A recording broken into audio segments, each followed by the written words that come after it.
This UCSD TV program is presented by University of California Television. Like what you learn? Visit our website or follow us on Facebook and Twitter to keep up with the latest programs.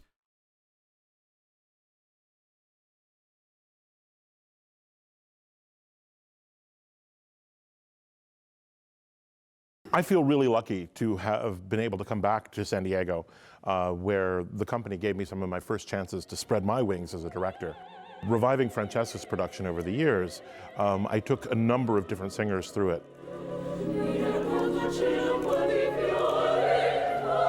And now we have LaTonya Moore, who sings from her soul.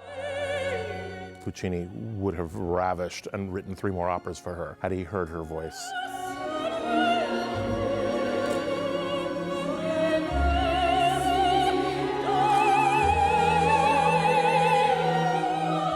She just finds her way into the rubato and the nuance, the crescendos, and the text just comes alive for her, and you believe her.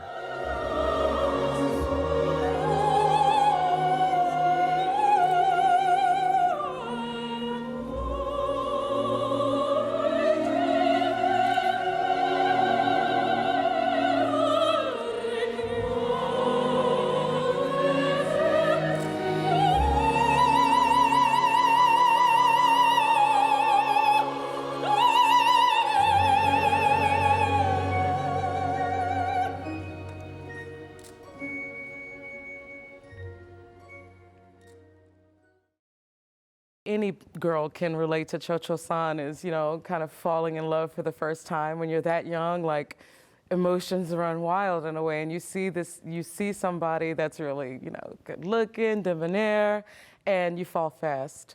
In that way, I can definitely relate. And she's also a girl who's like got a really, I think, a vivid imagination. You know what I mean? And the way she speaks is so just, I don't know, very attractive. Like any teenage girl would speak to someone that she's trying to impress. So that's exactly how I was when I was younger too, trying to impress a guy. I don't know if I can relate to, her situation. I've never been put in that situation, and if I was, I know I would have reacted differently.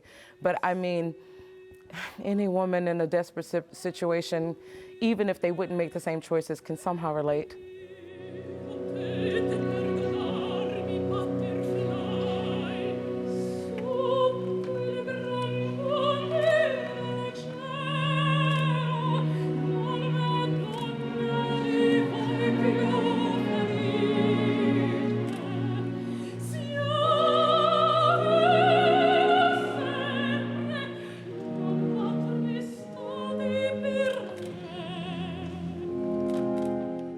One of my favorite moments, it's in the Act 2, when she's singing her aria, which I believe is one of the most beautiful ever written for soprano.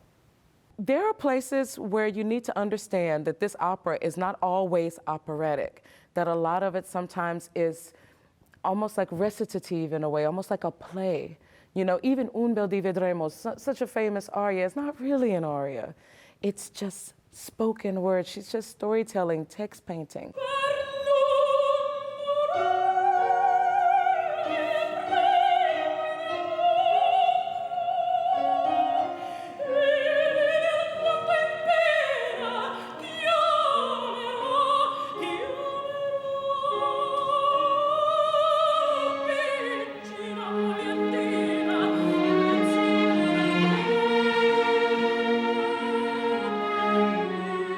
Once you get, emotionally into it, it's so hard to keep your throat in check and to keep your heart in check, but maybe sometimes that's not the worst thing,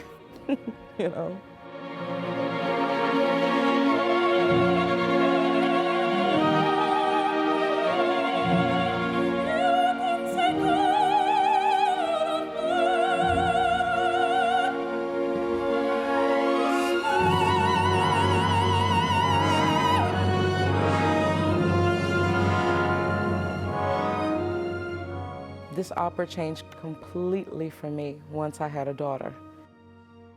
when I was younger and I was doing Madame Butterfly, I'd almost laugh at all the chicks that were crying at the end, you know what I mean? And just feeling so emotionally just, you know, overwhelmed. Because I was just like, no, come on, it's acting. You have to keep it in check, you know? You may be doing one thing on the outside, but it has to be different on the inside. When you have a child, you can't separate it. I can't say the words that Cho-Cho-san says and completely separate myself from them, because it's just impossible. It's a physical thing that you can feel, you know, your child being ripped away in some way, and I don't know if I could bear it. And vocally, definitely at the beginning of this process, I really couldn't bear it. You know, it's very hard. This is one of the first real productions of Madame Butterfly that I've done since I've had her, other than one performance. But other than that, this is the first one. So I am still finding my way emotionally. You know, it's gonna take time, I think, for me to get where I want, but it added such a depth that I didn't have for the character before. So I'm grateful for her for it, for many things, but definitely for that.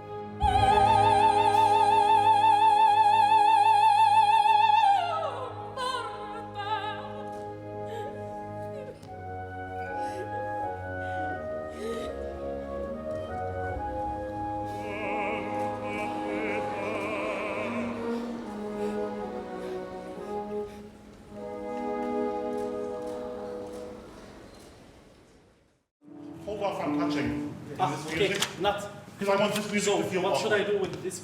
I want it to feel during this awkward. music? This is where I want awkward. Exactly. You I don't know what to do. What was awkward? We have a long way to go in this duet. Yeah, so this place feels awkward. What should I do? Yeah. And I'm gonna- He's young and unexperienced. He's a bit ignorant, unfortunately, and unfortunately for her. I believe that he doesn't want to think in advance about what is going to happen next. He doesn't care. This is the biggest mistake he's doing.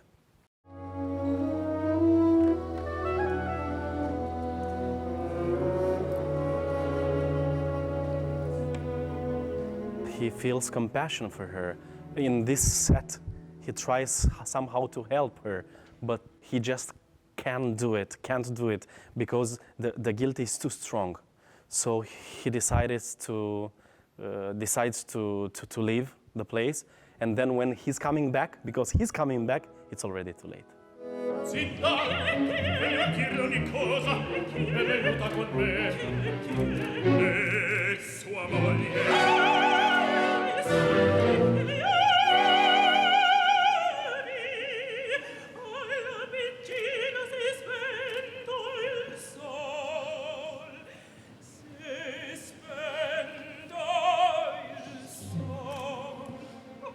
There are so many beautiful moments. When I'm on the stage, my favorite moment it's the love duet, because he's really in love with her here. He's tender, he's sweet, and she's amazing too. Special evening, special moments for her and for him too.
I wouldn't go as far as to call him a jerk. Perhaps he was just the typical male of that time. I guess the way I see somebody like Pinkerton is I had to look at it like, what if that was somebody in my own family and this happened to him? I wouldn't necessarily think my brother was a jerk for doing something like this. You know what I mean? But But what makes him so human is the remorse behind it. It's really a terrible remorse. It's really heartbreaking to me when I see something like that. You see many times people boo Pinkerton. Don't boo him. He made a gigantic mistake that he thought that would never come back to bite him. And it does in the worst way possible.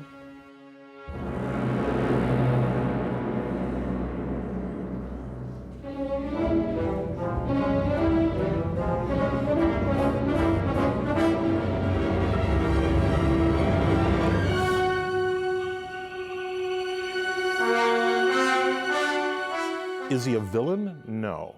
Is he naive? A little bit. Is he careless? Absolutely.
The relationship between them, if you might think about it this way, two men that went to Yale and were roommates together, but ended up on the opposite spectrum of society. Not in that way, but like John Kerry and George Bush. You know what I mean? They're very different. They have a lot of the same principles, but they're very different in the way they go about achieving, implementation of that into society. One does things on a whim and one doesn't. One's more thoughtful.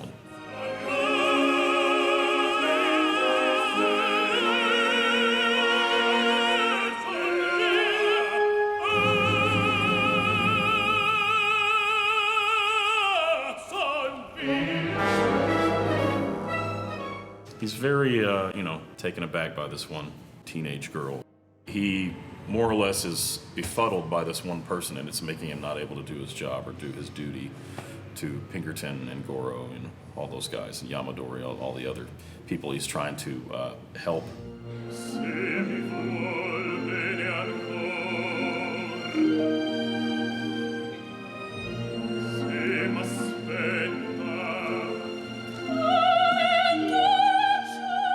She wasn't just, like we are as Americans, Pinkerton and myself, we're very inauthentic, I guess, is the way he's trying to put that. And she's more of a real person than.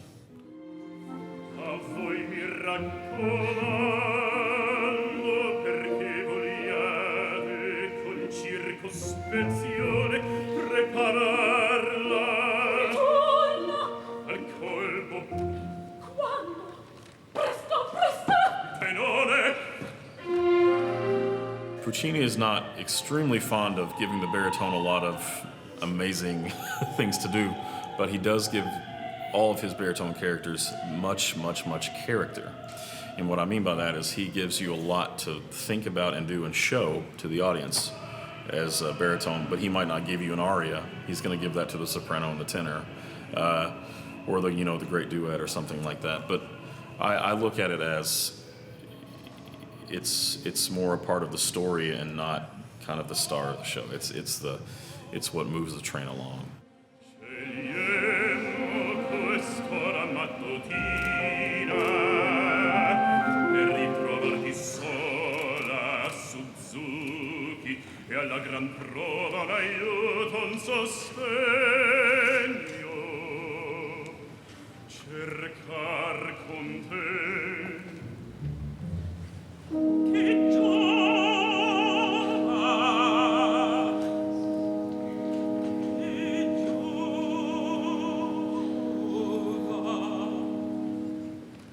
Suzuki's role in the opera is very crucial, actually. She is Cho-Cho-san's maid, But along with that, she's her best friend. She's one of her only friends.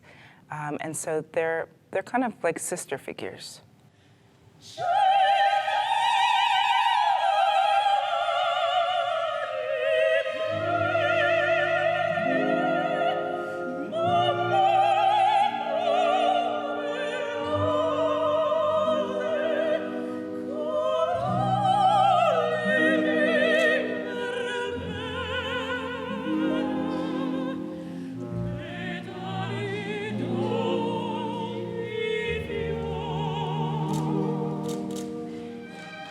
There are a few dramatic and vocal challenges in the role of Suzuki. One of them being that she doesn't actually sing a lot, but she's always on stage.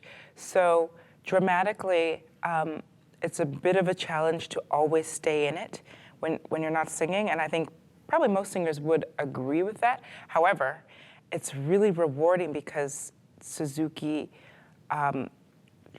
when she's not singing, she's doing a lot of the emotional work. And so it's crucial to always pay attention to her because of that. Also, what's a bit challenging is when she does sing, often it's kind of interjections. And so it's like, okay, I really got to be on it, which is a great challenge. But it's very different than, singing an aria or a duet or a set piece of music all the time.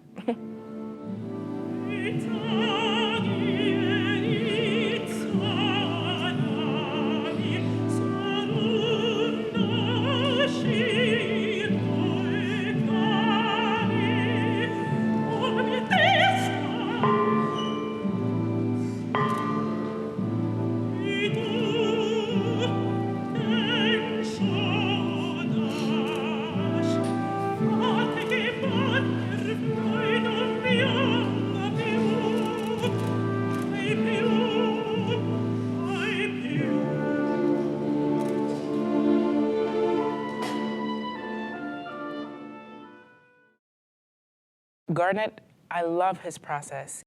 He gives you kind of an idea of what he wants, and he lets you fill in the blanks, and so that's really cool. I like that style of working. If you could actually at this point come from the downstage, we're going to have to open both of these doors. Oh, okay. I know I said that it stays solid for everyone, but not a changing. Suzuki will just appear in this entryway. Mm-hmm. All right. I came to theater because I love collaboration, and I don't need to have all the good ideas. I have some, I'm happy to provide them, but I want people to feel invested in the process. So I encourage them to talk about their experiences or their approach to the character, and we figure out what they do well, what they want to do better, and we encourage them to listen to one another. So the perpetual, we're getting ready for bed. And then you will unbutton your jacket. Okay. I think we're going to keep, well, we'll see. I mean, I think you're in your row, but,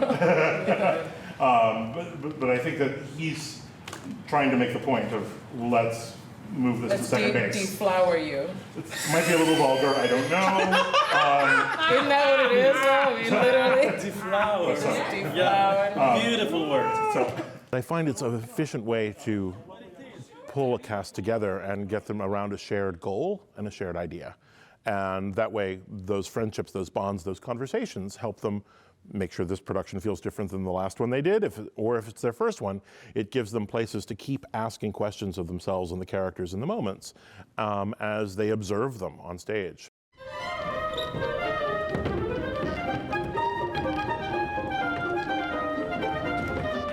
We've been doing a production that was set in a U.S. consulate's office for 3 performances. So now we go back to the shoes and the obi and the kimono and the parasols, and to not make them caricature, but there are things in terms of the gesture and posture that we're working with the chorus now, and how they hold their hands. And there are a number of options to do it, but we shouldn't be distracting. We're not going to have Italian hands all over the place. That there's a reserve, that there is a focus, there's a bit of meditation that happens with these characters. As we're coming up out of the bow, Gran Ventura, if we had a little sly smile before Riverenza or a little sort of eyebrow moment, if the head's tilted just a little bit, we all want to get a better look at Pinkerton and his buddies down here. So it's, again, finding that moment in the characterization. You know, the places where we can look and there's a little bit of mystery, all right? The same thing, you know, as you're opening the parasols back there, it's not a technical thing, it's a mysterious thing. It's part of the show. It's part of the performance, and the closing of them is part of the performance as well. Even though we really have a decorative chorus, the chorus functions in many ways in a manner, I think, that's a little bit similar to Verdi's Rigoletto. By that I mean that the chorus actually functions as an antagonist in the drama. Butterfly is really the only one who believes that it's really true love. In the brief choral moments of Act One, we hear the whispers, the gossip of the chorus.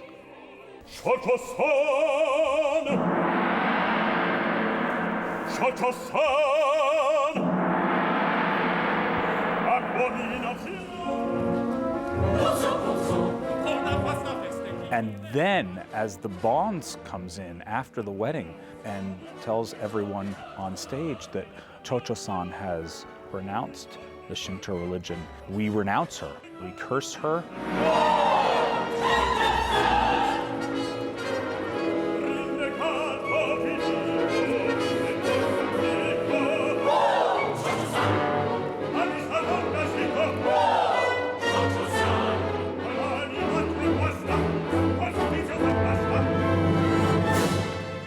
And that's really what sets, in my mind, what sets up the immense drama of Act Two.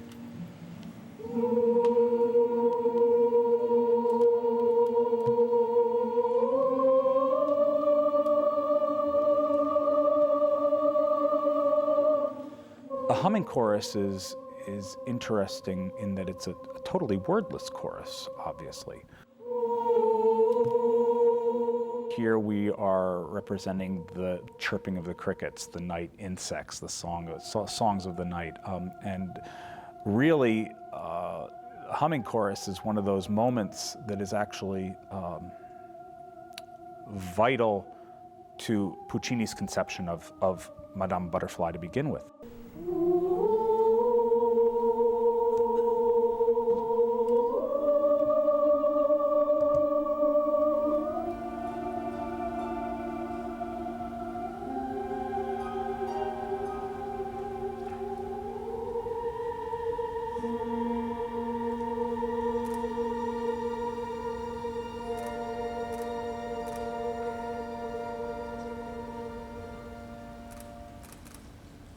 It's actually quite a difficult chorus to pull off well.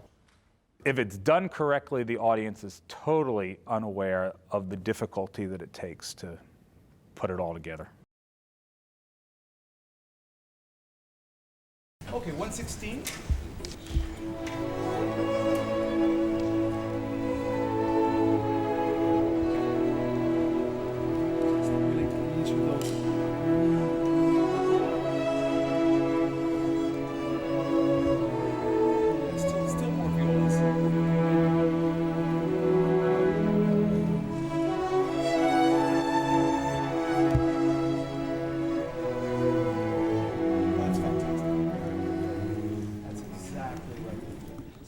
There's a lot to listen to.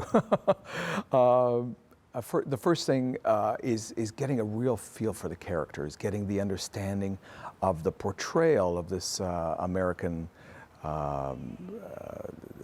captain or soldier, representing in a way the iconic American who travels the world and lands in different lands and has adventures, and then immediately moves on to the next flower, so to speak.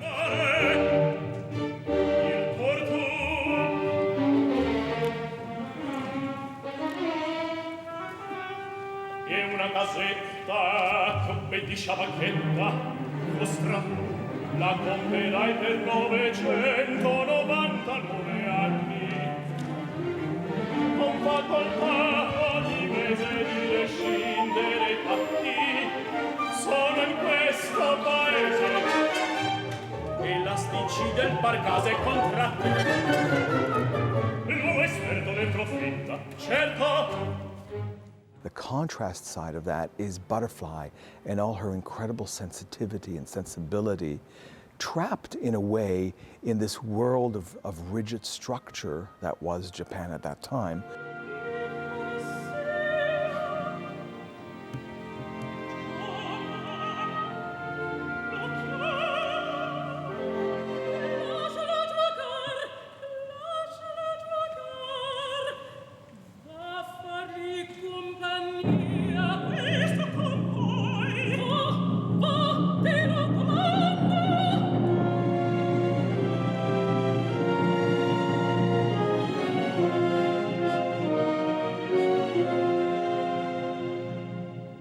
So there you have two sides. You have this freedom of the American, and you have that rigid structure of the Japanese.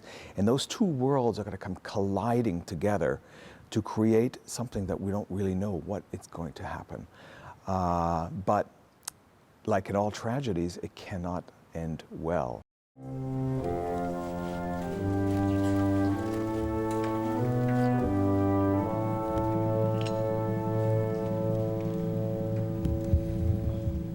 Anybody listening to that music for the first time can capture already, having not even heard another opera before, that trajectory of these characters.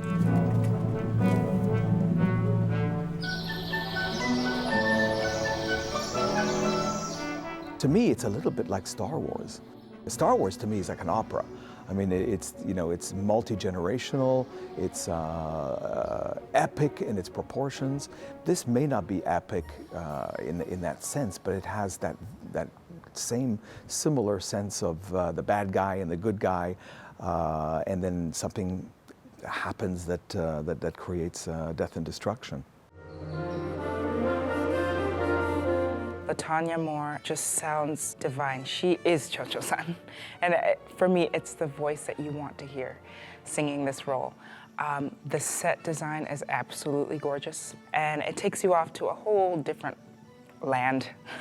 It's Puccini. For me, I mean, it's the best of Puccini. It's one of those operas that tugs at your heartstrings so hard that you can't deny it, even if you're not an opera lover. But the story is just, I mean, it's just heartbreaking.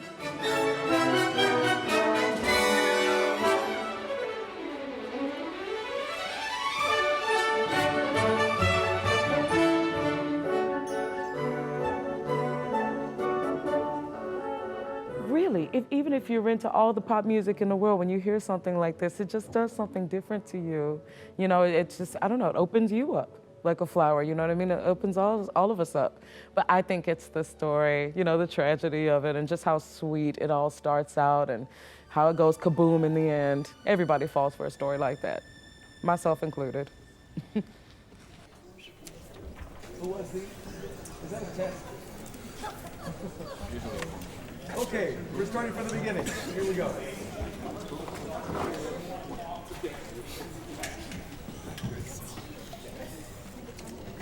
You ready?